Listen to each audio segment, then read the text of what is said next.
જય માતાજી, જય શ્રી કૃષ્ણ ફ્રેન્ડ્સ. તો આજે મેં 2 થી 3 દિવસ ખાઈ શકાય ને તેવી ઘઉંના લોટની કૂણી માખણ જેવી ગળી પૂરી બનાવી હતી, અને તે પણ એકદમ ફૂલેલી. અને ઘણા લોકો તેને મીઠી પૂરી પણ કહે છે અથવા ઢેબરા પણ કહેતા હોય છે. તો તેની માટે મેં અહીંયા અડધા કપ જેટલું પાણી લઈ લીધું છે. તો તેને આપણે નવસેકું ગરમ કરી લેવાનું છે. હવે મેં અહીંયા અડધા કપ જેટલો ગોળ લીધો છે. તો મારે અહીંયા ઢીલો ગોળ છે. જો તમારે ભીલીનો હોય ને તો તમારે કતરણ કરીને અડધા કપ જેટલું કરી લેવાનું. તો હવે આપણે જે નવસેકું પાણી છે ને તેમાં આપણે ગોળને નાખી દઈશું અને પાણીમાં આ ગોળને ઓગાળી દઈશું. તો આપણો ગોળ પણ એકદમ સરસ એવો પાણીમાં ઓગળી ગયો છે. મેં હવે અહીંયા 2 કપ જેટલો ઘઉંનો લોટ લઈ લીધો છે. તો તેમાં આપણે 2 ચમચી જેટલું તેલ એડ કરી દઈશું અને તે બધાને તેલને આપણે મિક્સ કરી લેવાનું છે.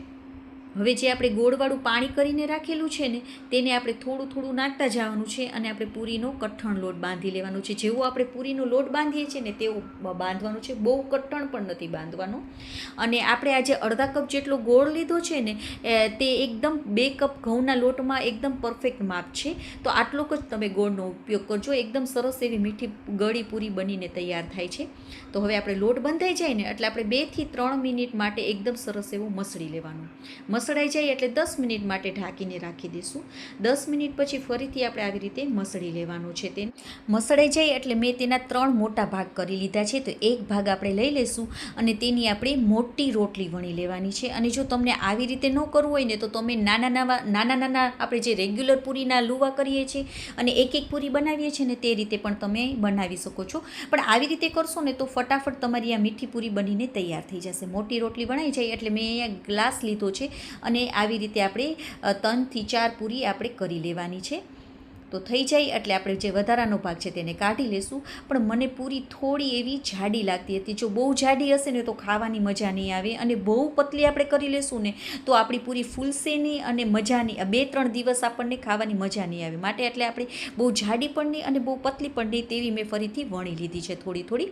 તો આપણી પૂરી તૈયાર છે. તો હવે તેલને આપણે ગરમ કરવાનું છે. તેલ આપણે સારું એવું ગરમ કરી લેવાનું, પણ ધુમાડા નીકળે ને તેવું પણ નથી ગરમ કરવાનું. તેલ આપણું ગરમ થઈ જાય ને પછી આપણે આ પૂરીને નાખવાની છે. એક સાઈડથી ફૂલી જાય એટલે આપણે બીજી સાઈડથી પણ તેને તળી લેવાની છે.